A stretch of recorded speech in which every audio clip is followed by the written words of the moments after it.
Hi friends, welcome to Manvasan channel. இன்றைக்கி பார்த்தீங்கன்னா நம்ம கத்திரிக்காய் வச்சு ஒரு ரெசிபி தாங்க செய்ய போகிறோம். அதுக்கு நான் ஒரு 1/4 கிலோ கத்திரிக்காய் எடுத்துருக்குறேன். இது சப்பாத்திக்கு, சாதத்துக்கு எல்லாத்துக்குமே சூட்டபிள் ஆகுங்க. அது மாதிரி ஒரு ரெசிபி செய்ய போகிறோம். அது எப்படி செய்யலான்னு பார்க்கலாங்க. இப்போ கத்திரிக்காயை பார்த்தீங்கன்னா இது மாதிரி நீல வாக்கில் கட் பண்ணி எடுத்துக்கிறேங்க. கத்திரிக்காய் அரைஞ்சிட்டு தண்ணியில் போடுங்க, இல்லைனா கருத்து போயிடும். இது அப்படியே இருக்கட்டும், நம்ம ரெசிபி செய்ய ஆரம்பிச்சிடலாங்க. இப்போ கேஸ் ஆன் பண்ணிவிட்டு ஒரு பாத்திரம் வச்சுக்கலாங்க. எண்ணெய் வந்து தாராளமாக விடுங்க. ஒரு 50 ml எண்ணெய் தாராளமாக விட்டுக்குங்க. எண்ணெய் காய்ஞ்சது 1 டீஸ்பூன் அளவுக்கு ஜீரகம் சேர்த்துக்குங்க. நான் ஜீரகம் சேர்க்குறேன். உங்களுக்கு ஜீரக வாசனை பிடிக்கலன்னா கடுகு சேர்த்துக்கலாங்க. இப்போ பொடியாக நறுக்கின வெங்காயம் ஒரு 50 கிராம் சேர்த்துக்கலாங்க.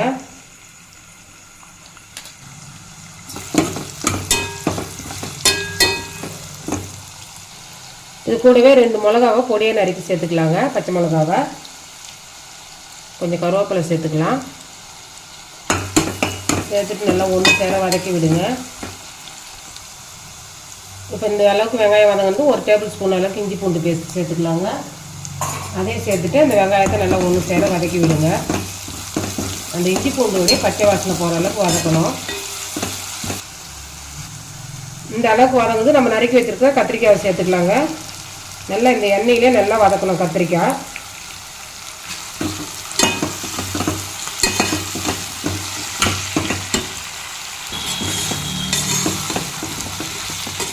இப்போ வந்து 1 டீஸ்பூன் அளவுக்கு மஞ்சள்தூளும் உப்பும் சேர்த்து வதக்கலாங்க.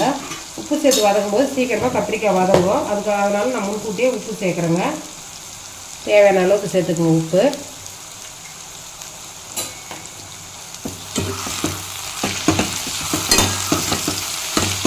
நல்லா இந்த எண்ணெயில் நல்லா வதக்கி விடணும். கத்திரிக்காய் பார்த்தீங்கன்னா நல்லா இந்த அளவுக்கு நல்லா வதங்கணுங்க. வதங்கி எடுத்து பாருங்கள். இப்போ மசாலா சேர்த்துக்கலாம். 2 டீஸ்பூன் வந்து தனியா பவுடர் சேர்த்துக்கலாங்க.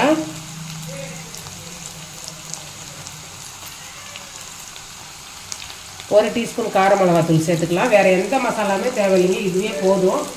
மசாலா சேர்த்துட்டு நல்லா அந்த கத்திரிக்காயை பரட்டி விடுங்க. மசாலா சேர்த்து நல்லா ஒரு 2 நிமிஷம் வதக்கி விட்டுட்டு இப்போ நம்ம பொடியாக நறுக்குனா தக்காளி சேர்த்துக்கலாங்க. எல்லாம் வதங்கி மசாலாலாம் வதங்கினதுக்கப்புறம் தான் தக்காளி சேர்க்கணும். ஒரு 50 கிராம் தக்காளியை நான் பொடியாக நறுக்கி சேர்த்துக்கிறேங்க.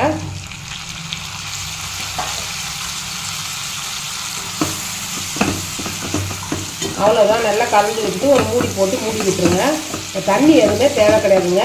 இது ட்ரையாக தான் இருக்கும். இந்த தக்காளியில் இருக்கிற தண்ணியிலே அந்த கத்திரிக்காய் நல்லா வெந்துடும். அவ்வளோதாங்க. ஒரு மூடி போட்டு ஒரு 5 நிமிஷம் அப்படியே குக் ஆகட்டும்.